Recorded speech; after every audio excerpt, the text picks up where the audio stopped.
Káàárọ̀, ẹ káàsán, ẹ káalẹ́ níbikíbi tí ẹ bá ti ń gbọ́ wa. Ẹ káàbọ̀ sórí channel Mummy AJ TV.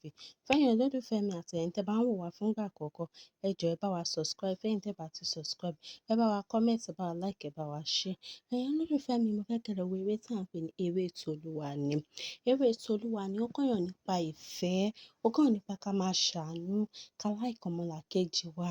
Ẹ wo nínú àwòrán tó wà níwájú mi, ẹ wo ìkúnlẹ̀ abiyamọ, ẹ wo tábíyamọ ṣe ń ké lórí ọmọ. Mo gbàdúrà gbogbo ẹ̀yin tẹ́ ń gbọ́ mi, ẹ ní fojú sunkún ọmọ, ẹ ṣàmì ní comment section.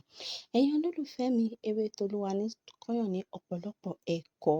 Ẹ wo arábìnrin tó wà lórí ìdùbúlẹ̀ àìsàn, ó máa ń ṣàánú, ó láàánú, ó fẹ́ràn ọmọlàkejì, ó kọ́yàn mọ́ra, ó ṣe but ẹ wo lórí ìdùbúlẹ̀ àìsàn. Kí ló fẹ́ ìdùbúlẹ̀ àìsàn? Wọ́n ní ó ní tumor which is brain cancer.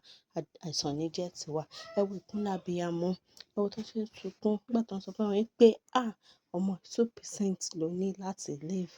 Ẹ wo irú condition tí àwọn òbí ẹ wà. Ọ̀rẹ́ ilé tó ń dùn wá dé ilé tó korò. Ẹ̀yin olólùfẹ́ mi, ẹ lọ wo Eré Tolúwani. Ó kọ́yàn ní ọ̀pọ̀lọpọ̀ ẹ̀kọ́. Gbogbo nǹkan tí a bá ṣe ní ilé ayé yìí la máa jẹ. Ilé ayé là sì máa jèrè iṣẹ́ ọwọ́ wa kó tó dà pé a lọ jẹ ní ìjọba ọ̀run. Ẹ̀yin olólùfẹ́ mi, ẹ lọ wo Eré Tolúwani. Tí ẹ bá ti wo, ẹ like, ẹ share, comment lọ́dà comment section. But fẹ́yìn tí ẹ bá ṣẹ̀ ń gbọ́ wa, ẹ má gbàgbé láti bá wa subscribe. Thank you. I'll see you in my next video. Bye.